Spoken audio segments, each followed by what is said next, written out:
Hello friends, ఎలా ఉన్నారు? ఈరోజు మనం మాట్లాడుకోబోయే సినిమా రెస్క్యూ డాన్. 2006లో వచ్చిన ఈ హాలీవుడ్ సర్వైవల్ డ్రామా ఇప్పుడు తెలుగు డబ్బింగ్లో కూడా అవైలబుల్ ఉంది. కానీ ముందే ఒక విషయం క్లియర్గా చెప్పాలి, ఇది రెగ్యులర్ వార్ యాక్షన్ మూవీ కాదు. Hero elevations, non stop fights, heavy action moments expect చేసి చూస్తే కొంచెం డిఫరెంట్గా అనిపించవచ్చు. ఎందుకంటే ఈ సినిమా మొత్తం సర్వైవల్ ఎక్స్పీరియన్స్ మీదే ఫోకస్ చేస్తుంది. స్టోరీ వియట్నాం వార్ బ్యాక్డ్రాప్లో జరుగుతుంది. డీటర్ డెంగ్లర్ అనే యుఎస్ నేవీ పైలట్ సీక్రెట్ మిషన్కి వెళ్ళినప్పుడు తన ఎయిర్క్రాఫ్ట్ క్రాష్ అయిపోతుంది. తర్వాత ఎనిమీ సోల్జర్స్ అతన్ని క్యాప్చర్ చేసి జంగల్ మధ్యలో ఉన్న ప్రిజన్ క్యాంప్కి తీసుకెళ్తారు. ఇక్కడి వరకు నార్మల్ వార్ సెటప్ లానే అనిపిస్తుంది, కానీ అసలు సినిమా అక్కడి నుంచే మొదలవుతుంది. ఆ క్యాంప్లో ఆల్రెడీ హోప్ వదిలేసిన ప్రిజనర్స్ ఉంటారు. అక్కడి నుంచి ఎస్కేప్ అవ్వడం ఆల్మోస్ట్ ఇంపాసిబుల్ అన్నట్టే పరిస్థితి ఉంటుంది. రోజులు గడిచే కొద్దీ వాళ్ళలో బ్రతకాలనే ఆశ కూడా తగ్గిపోతుంది. కానీ డీటర్ మాత్రం మెంటలీ గివప్ అవ్వడు. అక్కడి నుంచే సినిమా పూర్తిగా సర్వైవల్ డ్రామాగా మారిపోతుంది. మూవీలో బాగా వర్క్ అయింది అంటే రియలిజం. హాలీవుడ్ సర్వైవల్ ఫిల్మ్స్లో చాలాసార్లు సినిమాటిక్ టెన్షన్ ఎక్కువ ఉంటుంది, కానీ ఇక్కడ మాత్రం ఎవ్రీథింగ్ ఫీల్స్ రా అండ్ గ్రౌండెడ్.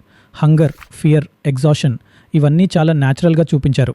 కొన్ని సీన్స్ చూస్తుంటే సినిమా చూస్తున్నామనే ఫీలింగ్ కన్నా వాళ్లతో పాటు అదే జంగల్లో ఇరుక్కున్నట్టుగా అనిపిస్తుంది. ప్రిజన్ క్యాంప్ అట్మాస్ఫియర్ కూడా చాలా బిలీవబుల్గా ఉంటుంది. అక్కడ ప్రిజనర్స్ మధ్య వచ్చే కాన్వర్జేషన్స్, ఎస్కేప్ ప్లాన్స్, చిన్న చిన్న ఆర్గ్యుమెంట్స్ ఇవన్నీ స్క్రిప్టెడ్ మూవీ మూమెంట్స్లా కాకుండా జెన్యూన్గా ఫీల్ అవుతాయి.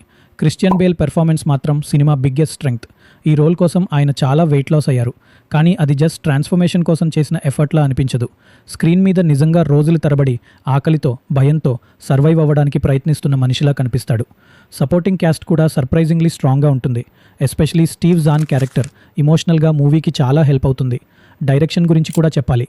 వర్నర్ హర్జాగ్ ఈ స్టోరీని అన్నెసెసరీ సినిమాటిక్ డ్రామా లేకుండా చాలా గ్రౌండెడ్గా హ్యాండిల్ చేశారు.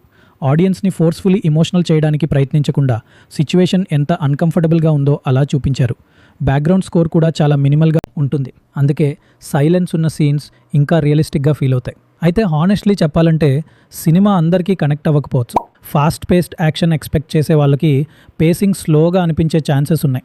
ఎస్పెషలీ సెకండ్ హాఫ్లో ఎస్కేప్ అండ్ సర్వైవల్ పోర్షన్స్ కొన్ని ప్లేసెస్లో స్ట్రెచ్ చేసినట్టుగా కూడా అనిపిస్తుంది. అలాగే మూవీ ఇమోషన్ కన్నా అట్మాస్ఫియర్ మీద ఎక్కువ ఫోకస్ చేస్తుంది. అందుకే కొన్ని వ్యూవర్స్కి ఇమోషనల్ కనెక్షన్ కొంచెం లెస్గా ఫీల్ అవ్వచ్చు. మరొక విషయం, ఇది 2006 సినిమా కావడంతో కొన్ని విజువల్స్ అండ్ ప్రెజెంటేషన్ టుడే స్టాండర్డ్స్తో కంపేర్ చేస్తే ఓల్డ్ స్కూల్ ఫీలింగ్ కూడా ఇస్తాయి. కానీ ఓవరాల్గా చూస్తే Rescue Dawn typical war movie కాదు. ఇది సర్వైవల్ గురించి, హోప్లెస్ సిచ్యువేషన్లో కూడా మెంటలీ గివప్ కాకుండా ఉండడం గురించి. ఫ్లాషీ యాక్షన్ లేదా కమర్షియల్ హైస్ కోసం కాకుండా గ్రౌండెడ్ సర్వైవల్ ఎక్స్పీరియన్స్ కోసం చూస్తే ఈ సినిమా డెఫినెట్లీ వర్త్ వాచింగ్.